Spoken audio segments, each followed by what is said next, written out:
I'm telling you, brothers, we as men, we are built to be men of selfless service, men of sacrifice. That's part of what makes us men. It's in our DNA. But I'm telling you, man, at some point, at certain portions of life, brother, at certain times in your life, man, you got to say, you know what? For once, like for once in my life, let me just pause and say, you know what? What's good for soul? Like what's good for you? And say, you know what? Just for a moment, man, screw everybody else. Is it not written in your law that ye are gods? You understand what I'm saying? So it just depends on what level you on based on, whether you're human or whether you're immortal. At ease. I am soul. Stop dimming your light. Stop dimming your shine, brothers, to make other people comfortable, right? I'm going to say it again for the people in the back. Stop subduing yourselves. Stop dimming your shine. Stop dimming your light to make other people comfortable, right? I'm going to tell you this, man. A lot of people will never see greatness because they're doing just that. They're trying to make sure that everybody else is comfortable. And when I say greatness, let me clarify what I mean, right? Because I use that word a lot. When I say greatness, I'm not saying that everybody needs to be striving to be the next Martin Luther King, the next Elon Musk, the next Barack Obama, the next George Washington Carver, the next John F. I'm not saying everybody should be striving to do that. When I say greatness, what I mean is, when a man finds himself on his deathbed and he's looking up and hopefully he's, watching, his family, watching him clock out and transition, that in that man's mind, in that man's heart of hearts, he can say to himself, like in this lifetime, I swung for the fence, man. Like in this lifetime, I made sure that I left it all on the field. If a man can say that on his deathbed, that man achieved greatness, right? And I'm telling you, the far majority of men will never achieve greatness because they're consistently subduing themselves to make sure other men are comfortable, right? I can remember, man, back this was probably a decade ago, man. I was around 35, give or take, man, and I was a district manager for a company in East Texas, right? And I had just started. I hadn't been there long at all, man. I remember we went to a district managers meeting. There's about 400 plus DMs there, and we broke up into small sections. And I can remember them asking us. It was a question related to our oil and gas business in East Texas, right? And brother, up to that point, brother, I knew the oil and gas industry like the back of my hand, right? I had been snubbing for so many years. I was doing fracking for so many years. I'd even worked on a drilling rig for so many years, right? So I knew the oil and gas operation on a location like the back of my hand, right? There was this brother that stood up, man. Brother was a jerk, man. He was just a funny type cat, man. And he's getting up, giving this spiel, and I'm listening to him talking. I'm like, man, this dude. I said, this dude clearly has never even been on a location, but he's presenting himself as if he knows what he's talking about, right? And everybody's just nodding and da-da-da-da. And he's just giving this spiel of BS, right? And they asked, a few other people, man, and people raising their hand, giving a spiel. And then they got to the point, they said, well, is there anybody else that has any input? And brother, I just sit there. I just sit there like I was an apprentice in the oil and gas industry, man. I sit there as if I knew nothing. And brother, I'm going to tell you, when they moved on to the next topic, I'm going to tell you, the rest of the conference was a blur to me. My whole drive from Houston, Texas, that's where it was. My drive from Houston, Texas back home was a blur to me, man, because what was taking place, man, I started some kind of inner anger in myself where I was pissed at myself. I was whipping my own ass internally, man. And I told myself that day, I said, never again will I dim my shine, so other people would be comfortable. Because in my mind, I was like, man, I don't know these brothers here. They all know each other. I'm the new brother on the block. I'm the only black man here out of 400 plus people in East Texas. You know, your brothers from East Texas know what I'm talking about. At that time, I wasn't really walking in my full, Abdullah, And when I say Abdullah, you brothers that are familiar with Neville Goddard's earliest works, when he's talking about Abdullah, you know the energy I'm talking about. I wasn't fully walking in my Abdullah yet, right? And I'm telling you, man, it bothered me for the longest time because I said, you know what? I literally let the comfort of other people dim my shine. That could have been, my response could have been, based on me getting, it could have been, me getting a promotion. It could have been me getting some kind of long-term recognition because I knew what he was talking about, like the back of my hand, man. And I'm telling you, man, a lot of us are doing that in our careers. A lot of you are going to work and you have ideas that are brilliant, but you feel like, oh man, like I've only been here, a year. Like, man, this brother is a VP. This brother is a, whatever position, man. Like I ain't been here long enough, man. I'm just going to sit back and listen, man. If not even that, man, you just let people dim your light at work just on you being great, period. You have a lot of people that work these jobs, man. And just because they have specific titles, they carry themselves as if they're greater than. I'm telling you, brothers, you have to stop. You have to stop allowing that to happen.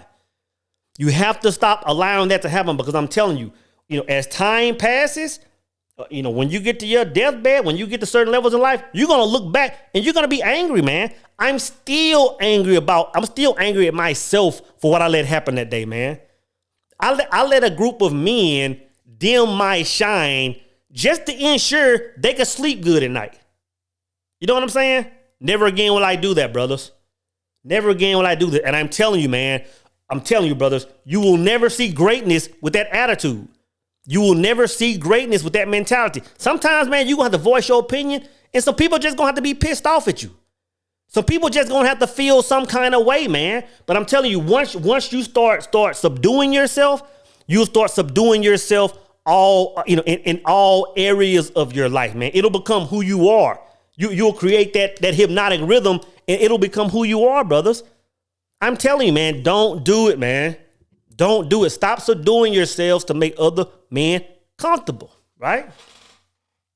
Another area where we do this at, man, and it's this. I want to say this is the most common. I want to say this is the most common area where you see men subduing themselves to ensure that others remain comfortable, right? And that area is in religion, right? Now I'm gonna tell you this. Y'all might want to put your steel toe boots on today, right? Because I'm about to Rick James on some toes today, brothers. I'm about to Rick James on some toes today, right?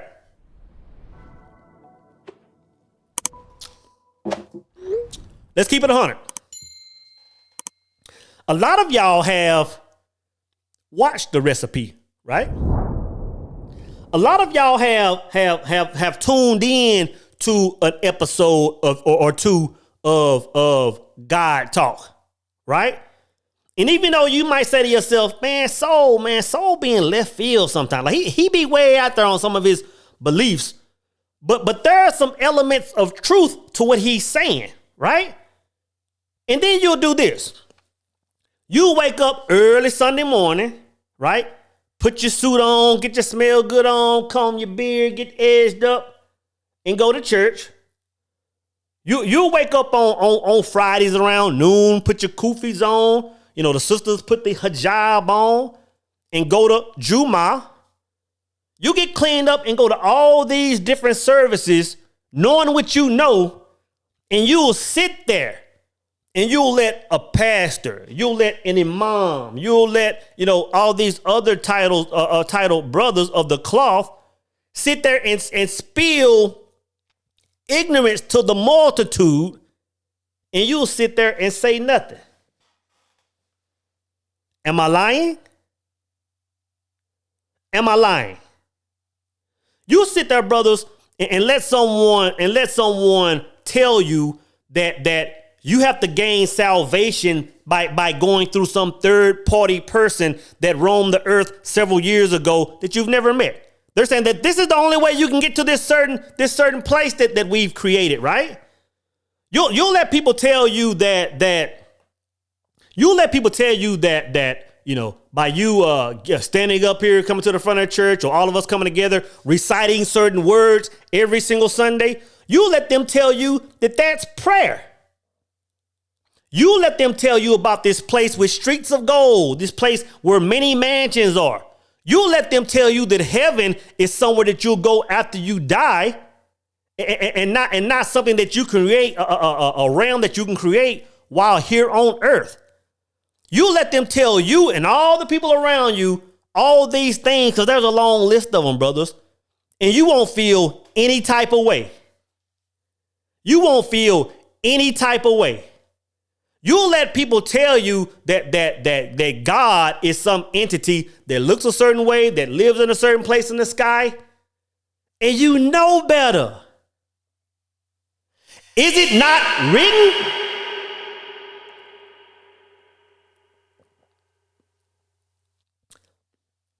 In your law, brothers, that ye are gods? Then why do you do this on a week-to-week basis? Why do you subdue yourselves? Why do you dim your light for mere mortals?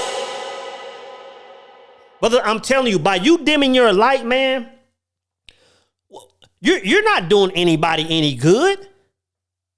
I don't understand why brothers do this, man. You know what you know. You know too far to go back. Yeah, but you might still be in a state of limbo when it comes to your spirituality, right? You might say, you know what, man, like my spirit, I'm growing in a certain way. Like, I don't exactly know where I'm going, but I know too much to deal with what I've grown up listening to in my youth. You know what I'm saying? A lot of you brothers are dimming your light to make sure everybody else remains comfortable, brothers. And I'm telling you, once you do it in one area in your life, it goes on to all areas in your life. But I remember this, brother. I don't even want to say dating a sister. I met a sister. It's been a number of years ago now, right? Sister was from Macon, Georgia. I'm sure y'all have heard of Macon, right?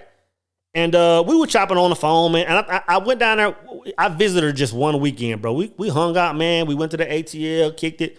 And then she was like, well, you might as well go to church with me, right? So I'm like, bet, like, most gladly, like, thank you kindly type, And I remember we went to church, man, and I have no problem. I'm saying this, I have no problem going to any kind of service, because I go to a multitude of services every once in a while. Even if it goes against my belief. I understand that everybody doesn't believe the same. Everybody's different, right? But man, I'm gonna tell you, man, the pastor started talking about prayer and receiving blessings, and he had convinced these people.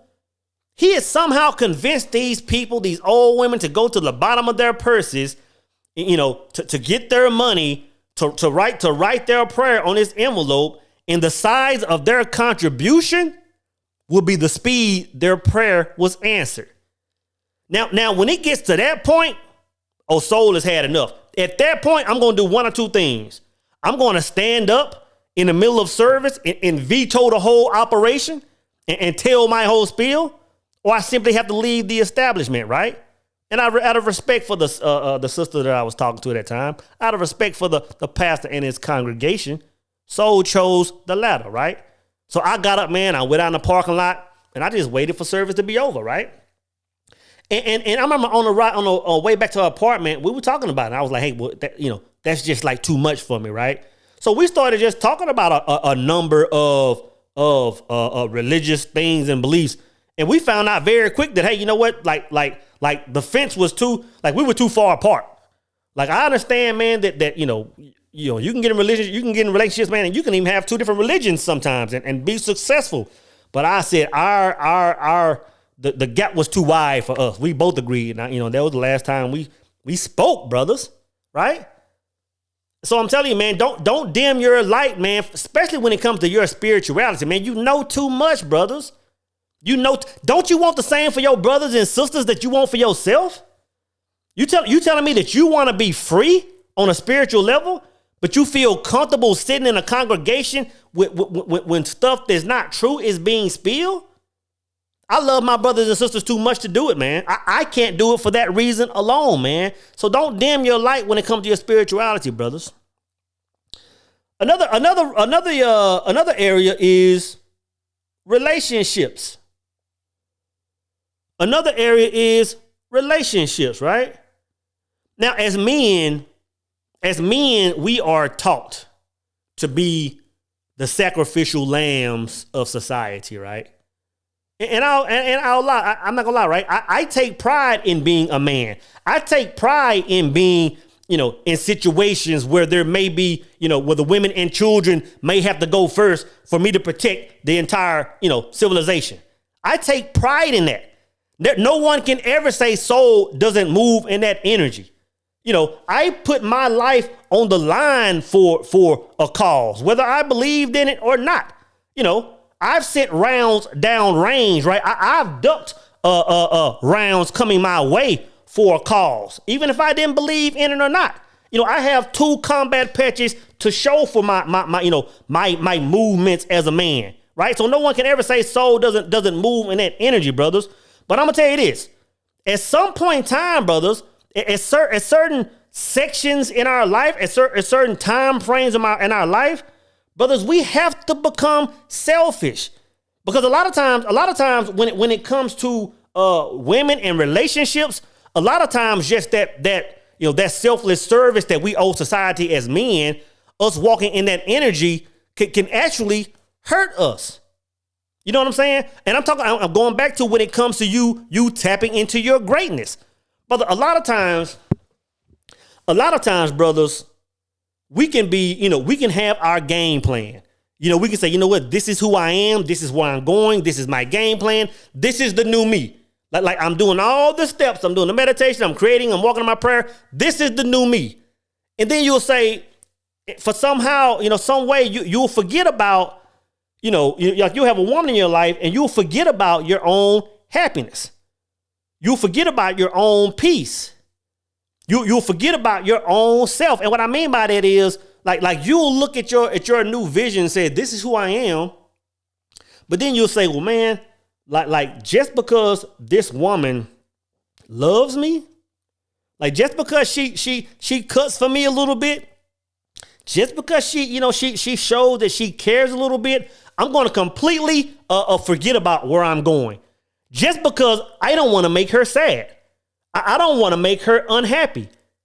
And I'm telling you, brothers, this is keeping a lot of men from greatness. It's simply keeping a lot of men from greatness. Because what a lot of brothers are saying is, screw what I have going on.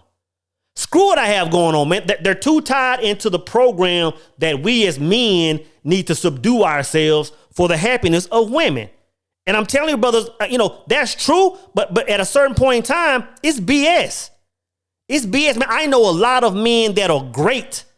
I know a lot of men that are great that aren't fully walking in their greatness. They aren't fully walking in their prayer, aren't fully walking in their purpose, strictly because of the woman in their life. They subscribe to this happy wife, happy life. They went off and got married. They went off, had, a legion of kids. They went out and had, bought the house and bought all, the American dream. And these brothers are miserable. Everybody up under the house, man, is looked out for, and this man is miserable. I'm telling you, brothers, we as men, we are built to be men of selfless service, men of sacrifice. That's part of what makes us men. It's in our DNA. But I'm telling you, man, at some point, at certain portions of life, brother, at certain times in your life, man, you got to say, you know what, for once, like for once in my life, let me just pause and say, you know what, what's good for soul? Like what's good for you?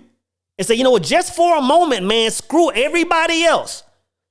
Sometimes you might have to say, you know what, like screw my family upbringing, screw my neighborhood, screw the people I know in my circle, screw my best friends.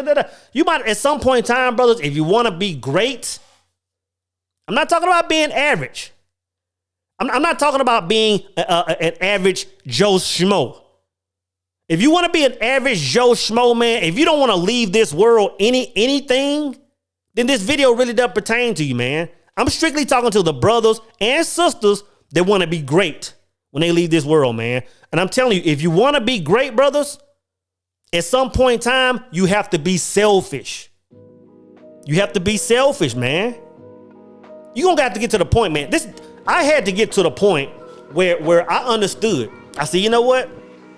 I can look at all the areas in my life and I can see where I'm dimming my light.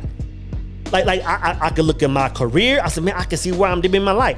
I can remember I looked at, in the religious sector. I remember when I was teaching in Sunday school and I first started tapping into some other stuff. And I'm like, man, I didn't know the Bible said this. And I'm sharing it with people in Sunday school class that were a lot older than me. And they were like, oh, well, you can't do this. Oh, we can't question this. And I said, bro, well, I got to roll, man, because I can't act like I don't know this now. You know what I'm saying?